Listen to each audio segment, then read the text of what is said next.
Bienvenidos vencedores y vencedoras a la clase 31 de Misión Riva. En el día de hoy vamos a estar desarrollando un tema bien interesante. Tiene que ver con las clases sociales. Pero antes de presentar el tema de hoy, vamos a referirnos un poco a el trabajo sociocomunitario que se debe estar desarrollando. Ustedes saben que la Misión Riva comprende un componente pedagógico, pero también comprende un componente sociocomunitario. Yo espero que ese trabajo se esté desarrollando, esperamos todos que ese trabajo se esté desarrollando. Recuerden que el conocimiento o las cosas que podamos construir aquí en cuanto al aprendizaje tienen que de una u otra manera ser aplicadas en nuestras comunidades. Las comunidades venezolanas tienen por lo general muchos problemas. Estamos en un proceso de refundación de la República donde el trabajo de ustedes en los salones de clase debe garantizar o debe contribuir precisamente a llevar un poco algunas ideas, algunos planteamientos para resolver esos problemas. Bueno, vamos a entrar entonces en la clase de hoy que tiene que ver con las clases sociales. Ustedes por lo general o muchas veces en el lenguaje cotidiano vemos cómo a veces la gente se expresa de clase. Habla de clase alta, habla de clase baja. Eso tiene una intención ideológica, eso tiene una connotación desde el punto de vista económico. Y nosotros quisimos referir la clase de hoy precisamente a ver qué significa esto de clases sociales, pero no solamente desde el punto de vista semántico, no solamente desde el punto de vista teórico, sino en su connotación en lo concreto, en lo real. Porque si estamos hablando de una Venezuela de iguales, esas oportunidades tienen que estar garantizadas. Las oportunidades de todos los venezolanos en cuanto a sus derechos tienen que estar garantizadas. Bueno, pero sin más, vamos a presentar el tema de hoy.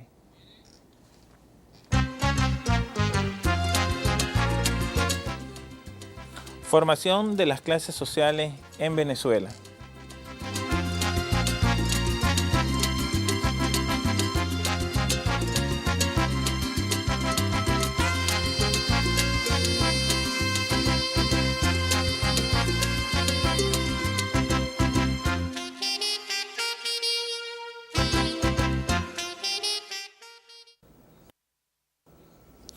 En clases anteriores nosotros estuvimos tratando el tema de la estructura social en Venezuela. Nosotros en ese momento nos referimos fundamentalmente a la estructura social colonial. Debemos destacar que antes de la invasión española, es decir, antes de la llegada de los españoles al continente y de romper la estructura social aborigen, estas comunidades aborígenes, ellas tenían una división, pero una división que no implicaba la subordinación de un sector sobre otro, sino más bien una división que terminaría o que se fundamentaría en el trabajo colectivo, una división especializada.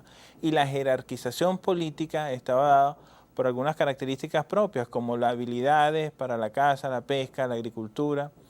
Esto era, y algún conocimiento, los conocimientos ancestrales de los más ancianos. Fíjense, este elemento es importante porque esto nos permite clarificar que el fenómeno de la división de las sociedades en clases no es un fenómeno natural, sino que es un fenómeno que en el caso de Venezuela se desarrolla a partir de la invasión española. Vamos a ver cómo los españoles, en función a sus intereses económicos, van a dividir a la sociedad en clases. Pero no solamente lo van a dividir, sino que van a crear los mecanismos para que esa división se mantenga. Una división que iba en principio a sostener o a mantener el poder de un sector y la subordinación de otro. Vamos a ver entonces, esto de las clases sociales lo vamos a alargar inclusive hasta el momento actual, pero vamos a ver en principio a qué nos referimos cuando hablamos de la formación de las clases sociales en el periodo colonial, en qué condiciones o a qué condiciones o qué condicionaba, mejor dicho, esta formación de las clases sociales. Veamos.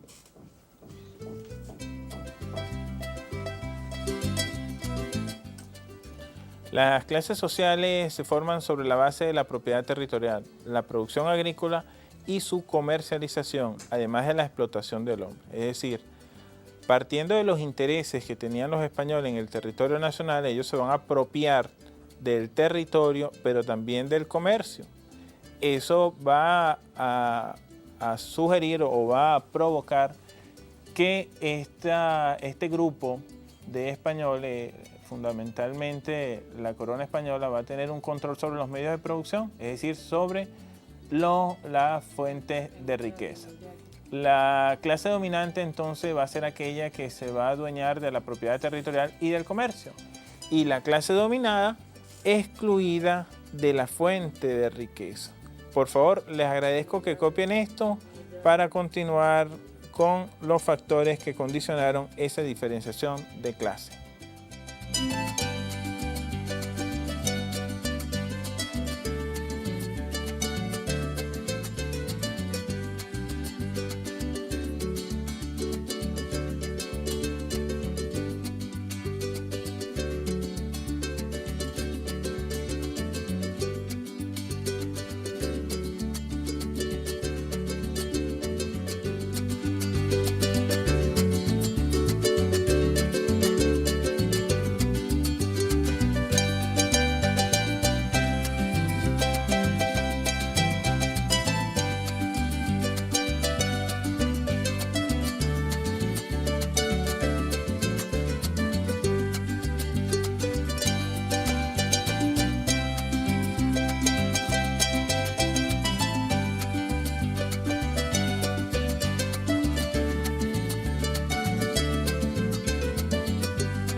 ¿Cuáles fueron los factores que condicionaron las diferencias de clase en el periodo colonial? En primer lugar, la diferenciación económica condicionó el desarrollo de las diferencias sociales, es decir, en la medida entonces que un sector poseía o se adueñaba de la estructura económica, también se adueñaba del poder y podía subordinar a otro grupo que no tenía acceso a esta estructura económica. El otro elemento era el estamento jurídico. Este estamento jurídico sentaba las bases para la sociedad clasista y vamos a ver una discriminación entre, por ejemplo, la población esclavizada que desde el punto de vista legal no tenía derecho, no tenía ningún tipo de derecho, ni en lo económico, ni en lo político, ni en lo social, así como también la población aborigen que terminó en el periodo colonial en condiciones de servidumbre. Por otro lado, el sector de los pardos tampoco podía ascender, dado precisamente las condiciones legales que se mantuvieron en la colonia, no podían ascender a otra estructura social y su ascenso, en los pocos casos que se ocurrió, era muy escaso, casi no se veía, la movilidad era muy poca. Copien esto, por favor, y para venir a una última característica.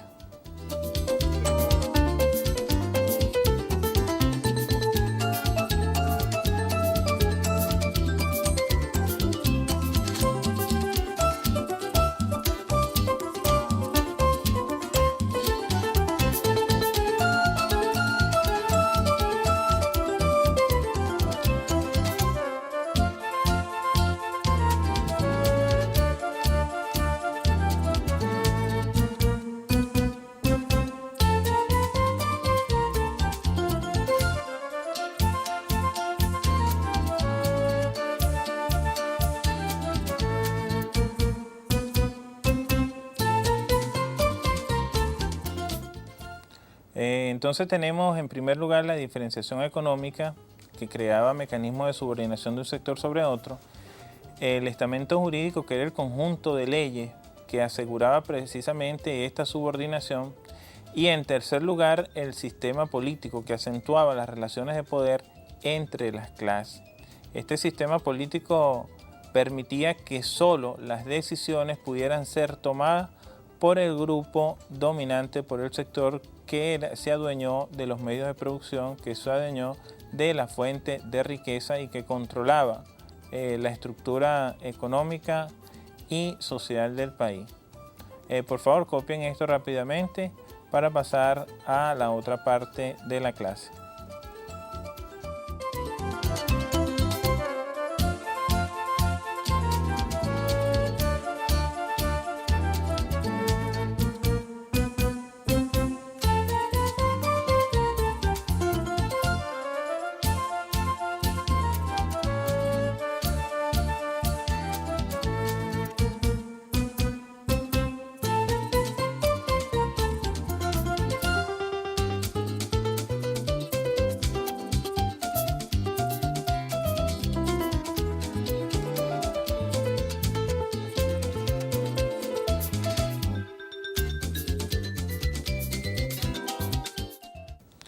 Si en condición de iguales un sector o un hombre procura dominar a otro o un sector social procura dominar a otro, ¿qué creen ustedes que va a suceder? Si un sector margina de los derechos a otro sector, ¿qué creen ustedes que suceda?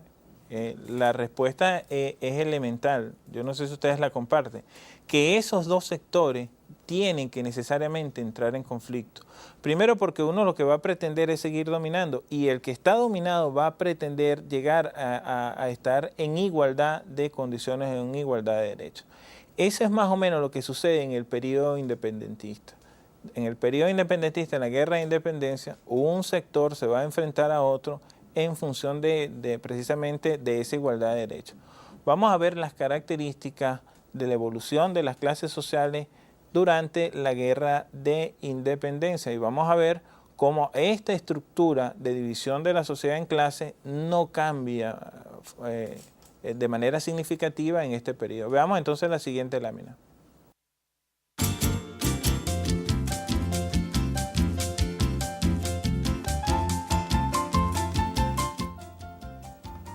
El conflicto de clases durante la guerra de independencia. Durante la guerra de independencia se acentúan los conflictos de intereses entre las clases, principalmente entre los blancos criollos y los sectores populares.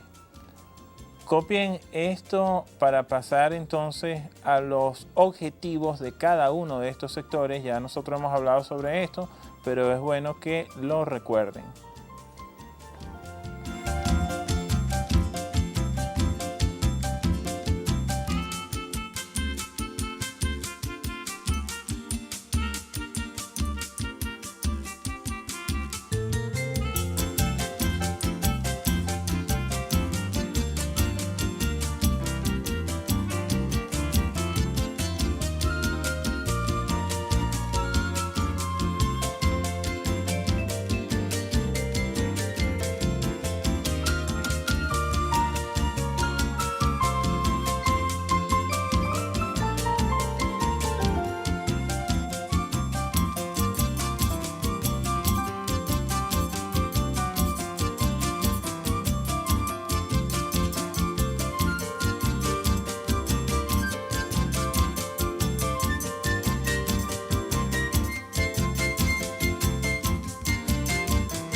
¿Cuáles eran los objetivos de la clase terrateniente y militar. Fíjense, cuando nosotros nos estamos refiriendo a la clase terrateniente y militar, estamos hablando ya de la culminación de la guerra de independencia. Ya se van consolidando los grupos sociales y la clase terrateniente y militar, principalmente los grandes jefes militares que se adueñan ahora de las tierras, van a buscar mantener la misma estructura de dominación latifundista, es decir, la apropiación de la fuente de riqueza. Recuerden que Venezuela era un país principalmente cuya economía se desarrollaba en la agricultura. Entonces, si ellos mantenían la propiedad territorial, también mantenían entonces la fuente de riqueza, es decir, lograban mantener la estructura económica a su favor y asimismo la estructura política. Seguía manteniéndose entonces como clase dominante. Por otro lado, los objetivos de los sectores populares era precisamente cambiar la estructura de dominación. Fíjense que los sectores populares lucharon en favor de la independencia ya en lo último, pero que a través de algunas artimañas de los sectores poderosos lo dejaron excluido de un elemento fundamental en esa Venezuela agraria, en esa Venezuela agrícola, que es precisamente la tierra. Les agradezco que copien eso en su cuaderno de notas para pasar a lo que tenía que ver con la evolución de las clases sociales en el siglo XIX.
En el siglo XIX las cosas no van a sufrir grandes cambios. Venezuela todavía se mantiene bajo una estructura económica fundamentada o basada principalmente en la agricultura.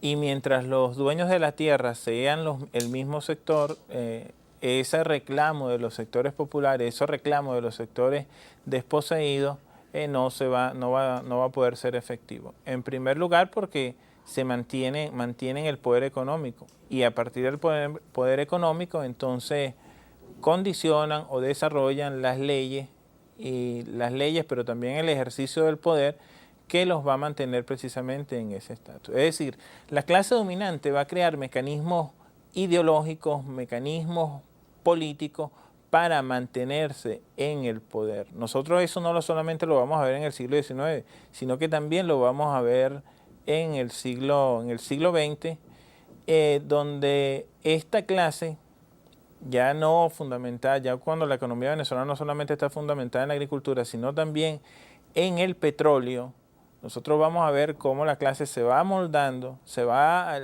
asociando a consorcios internacionales para mantener precisamente este control. Vamos después al final a ver cómo la revolución bolivariana, cómo este proceso de transformación que implica la refundación de la República va a procurar cambiar esta situación. Vamos entonces a ver qué sucede en el siglo XIX.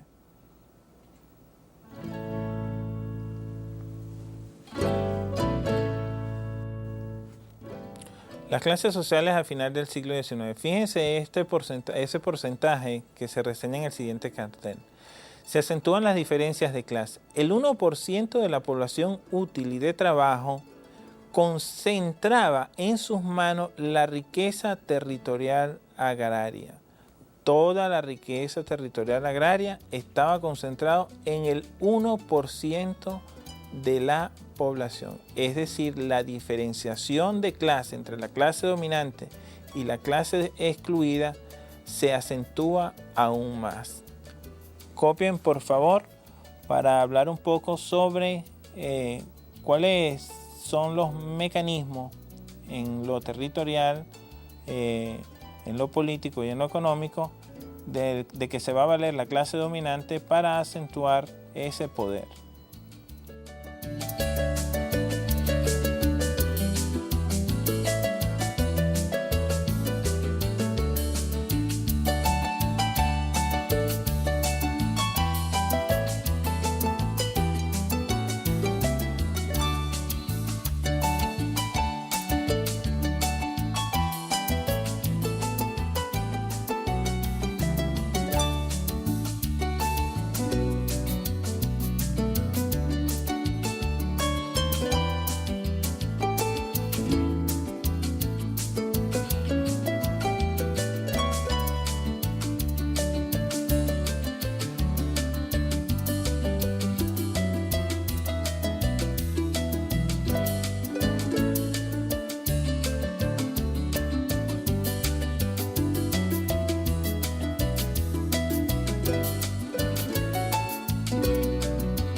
Fíjense que la clase dominante, al igual que en el periodo colonial y en el periodo después de la colonia, va a fundamentar ese poder precisamente en el control de la tierra y en el control del comercio de lo que produce esa tierra.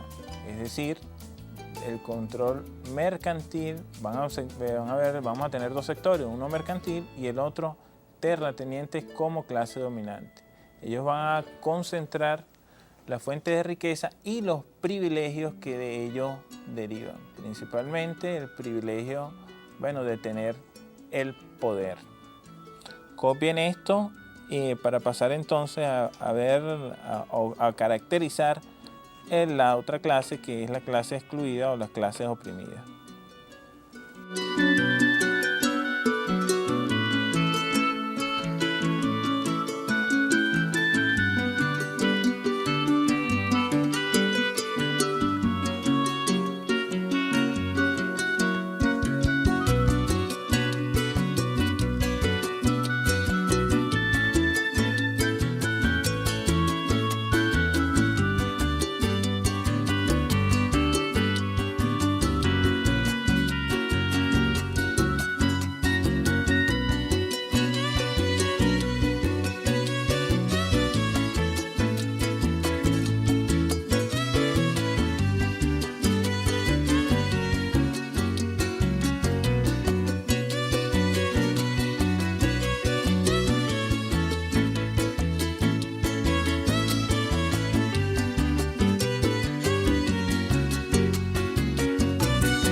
Recuerdan que nosotros hablamos aquí del 1% de la población útil y de trabajo. Nos estábamos refiriendo a esta población útil del trabajo. Es la población que estaba en condiciones, que estaba en capacidad de desarrollar o de incorporarse a las actividades productivas.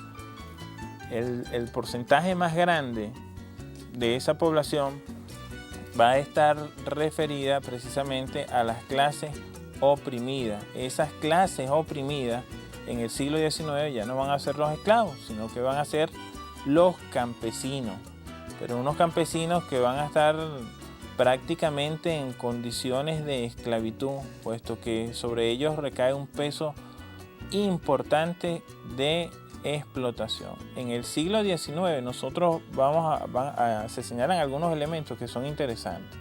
Fíjense, el campesino que trabajaba en jornadas muy fuertes y que esas jornadas muy fuertes producían un agotamiento biológico, llegaba un momento que no solamente le trabajaba el latifundista y el terrateniente, sino que el salario era tan poco, el salario era tan miserable que terminaba endeudado con el terrateniente y tenía que pagarlo precisamente con más horas de trabajo. Aquí se creó un mecanismo que eran las fichas. Esas fichas estaban diseñadas para controlar el recurso o para controlar lo que devenía o lo que ganaba el campesino, y que eso precisamente se quedara en esas haciendas. Ellos solamente podían comprar en las haciendas de donde provenía esa ficha. Entonces, ¿qué concluimos? Que este sector oprimido no tenía acceso a la propiedad territorial ni a los derechos sociales, económicos y políticos, como lo tenía entonces sí la clase dominante. Copien esto, por favor, y para entonces reseñar algunas imágenes que van a recrear lo que estamos tratando en el día de hoy.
Fíjense cómo la división de clases sociales está asociada a la actividad económica. Quien controle la actividad económica, quien controle los recursos, entonces se va a elegir como clase dominante. Y una clase dominante no solamente porque posee el recurso, sino que a través de la posesión de los medios de producción va a procurar la explotación de un sector mayoritario. Vamos a ver cómo en la Venezuela, a partir del siglo XIX, se va generando distintos clases sociales o distintos grupos sociales que van a caracterizar la Venezuela de hoy. Pero todo esto fundamentado en esos principios que se sembraron desde la colonia. Veamos entonces las siguientes imágenes.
Vimos aquí entonces las distintas actividades económicas desarrolladas por distintos grupos sociales, es decir, no solamente en el área artesanal, sino también en el área industrial. Vimos también lo que implica cada una de esas actividades. Vemos sectores que están empobrecidos, en una pobreza casi impensable en la Venezuela millonaria, en la Venezuela esa de tanta opulencia, de tanta riqueza.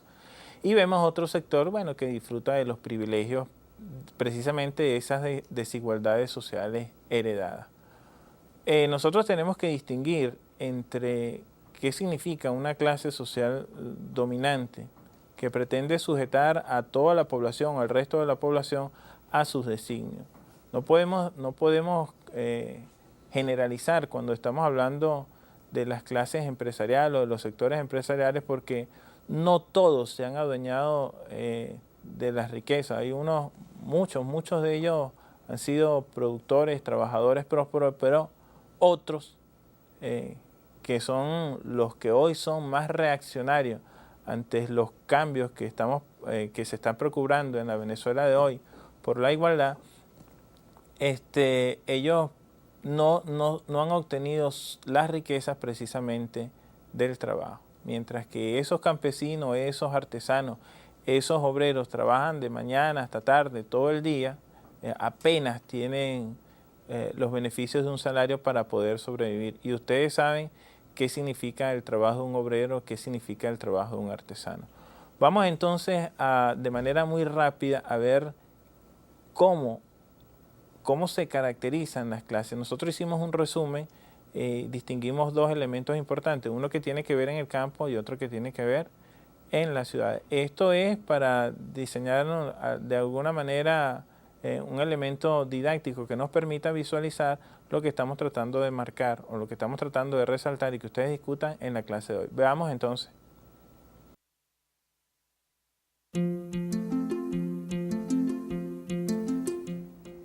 Distinguimos entonces en la Venezuela contemporánea los siguientes sectores. El sector latifundista, que constituye un grupo social o económicamente estable y con una estructura fundamentada, primero en la propiedad de la riqueza territorial. Eso es importante para el latifundista, o sea, mantener la propiedad, eso es fundamental porque vive precisamente de ello. Esto no es necesario que lo copie, recuerda que nosotros hablamos del latifundismo y la propiedad territorial en la clase anterior. Asimismo, estará fundamentada en la explotación de la masa rural. La posesión de la tierra del latifundista tiene como objetivo, además de enriquecerse, no dejar que la población rural asuma la propiedad de la tierra, puesto que es esta población quienes trabaja en las haciendas. Es decir, tiene un doble propósito y una de ellas es la explotación del hombre. Y como último, la apropiación del plustrabajo y del trabajo necesario de la masa laboral. ¿A qué nos estamos refiriendo nosotros con el plustrabajo? Bueno, al trabajo en exceso, a lo que se obtiene del trabajo en exceso. Y no solamente las ganancias del trabajo en exceso, es decir, de ese trabajo de más, sino también del trabajo normal, de la jornada normal. Bueno, de todo eso se apropia el latifundista. En segundo lugar, el otro elemento es que es una clase ociosa, desligada de la actividad productiva por ausentismo. Ellos tienen sus haciendas, otros se las trabajan y lo que vienen es a recoger precisamente lo que otros hacen. Ahí nos estábamos refiriendo a eso del plustrabajo y del trabajo necesario. Fíjense. Y por último, como ya lo dijimos, se apodera del producto social. Todo lo que se produce, las ganancias de este sujeto o de este sector ocioso, precisamente es quien obtiene los beneficios. De ahí la necesidad de cambiar esta estructura latifundista que tanto daño le hace a la población venezolana. En la siguiente diapositiva vamos a ver el sector campesino, que constituye una capa social empobrecida biológica y económicamente. Por supuesto que tiene que estar empobrecida económica y biológicamente, si no tiene acceso a la tierra. Además está sobreexplotada. También podemos decir que la población campesina, el sector campesino, es una categoría que está determinada por tres elementos fundamentales. El primero es el papel que desempeña en el aparato productivo. El segundo está determinado por la magnitud y los niveles de ingreso. Y el tercero, por los tipos de tenencia de la tierra. Este sector, vale decir, es el sector más arraigado a la actividad agrícola. A este sector le duele la tierra porque siempre ha sido el motivo de su vida, aunque muchas veces o en otros periodos, en otros momentos, fue obligado a irse al campo.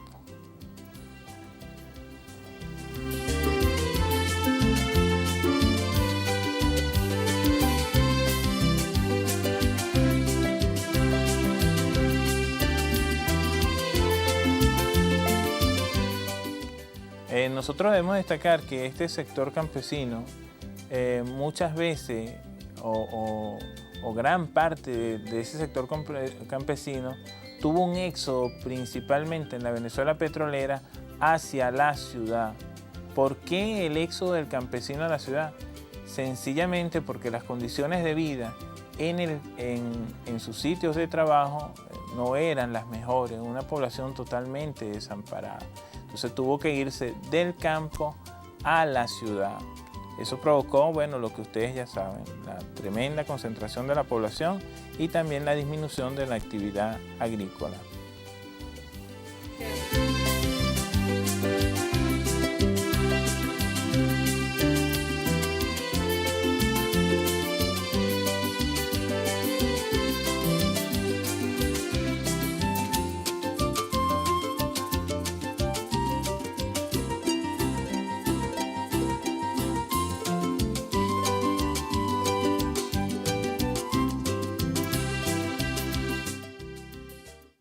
Ahora nos vamos a referir a un grupo, del sector empresarial, a la burguesía empresarial, aquella que se ha adueñado o que se ha adueñado en combinación o en consorcio con las potencias extranjeras o con empresas extranjeras, se ha adueñado de las grandes riquezas que se generan a partir del petróleo.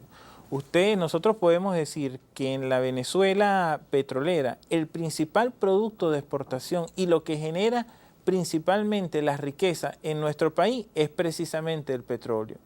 Y si el petróleo es de todos los venezolanos, y si esa riqueza es de todos los venezolanos, ¿cómo se explica que solo sea un sector minoritario quien goce de los privilegios que traen la venta de este recurso?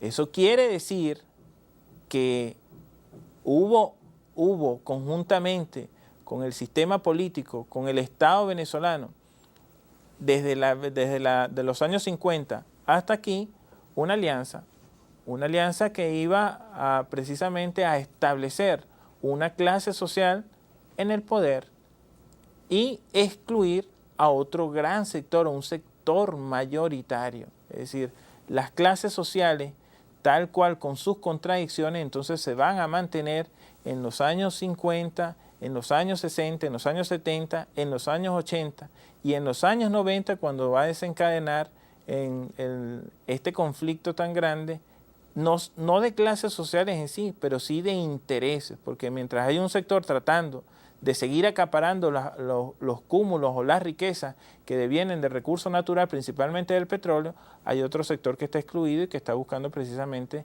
establecer los derechos por los que históricamente se han venido luchando y que en el mundo actual son necesarios para poder vivir en paz. Veamos entonces a este sector al cual nos estamos refiriendo.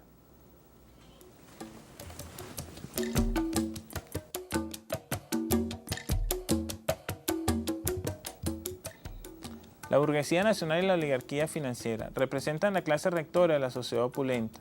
Está plenamente identificada con los monopolios foráneos y labora en el sentido de conquistar el poder político para dirigir a la sociedad venezolana. Yo quiero referirme al golpe de Estado del 11 de abril. El golpe de Estado del 11 de abril, cuando se rompe con el hilo constitucional y se trata de vulnerar la soberanía de un pueblo, fíjense ustedes quiénes estaban en el acto de juramento del presidente transitorio Pedro Carmona Estanga. ¿Quién motivó el golpe de Estado. ¿Quién motivó el paro? Fue precisamente la cúpula empresarial, y quienes estaban ahí era también la oligarquía financiera. ¿Qué vemos perfectamente aquí? Lo tenemos, no sé, de todos modos ustedes discútanlo en el salón, pero aquí vemos que era un golpe de Estado no solamente contra el presidente de la República, que era el argumento que ellos tenían, sino también contra esos derechos que venían reclamando los sectores populares y que se habían concretado principalmente en la Constitución de la República Bolivariana de Venezuela. A la última clase que nos vamos a referir en este resumen es a la clase obrera. Es una clase socialmente estructurada, sometida a la inestabilidad producida por el modelo capitalista dependiente. ¿Qué significa esto? Ustedes saben que en Venezuela en algún momento se habló del pleno empleo, que todo el mundo tenía trabajo, y de repente de la noche a la mañana las empresas comienzan a cerrar, comienzan a irse del país, entonces se produce desempleo por todas partes. Todo esto es producto de las políticas neoliberales que ya no veían en Venezuela el centro de absorción o el centro de obtención de riqueza, y entonces buscando mano de obra más barata se van del país. Esto genera una inestabilidad en esta clase obrera, que es precisamente la que más sufre, pero también la que mayor desempeño tiene. Este sector obrero fue dirigido principalmente en la Venezuela desde los años 50 por una cúpula que se alió precisamente a la burguesía nacional y a esa oligarquía financiera de la que nosotros hablamos. Esta cúpula obrera nunca representó los intereses de las clases o de los sectores obreros, y tanto es así que hasta prestaciones sociales pues se les quitaron.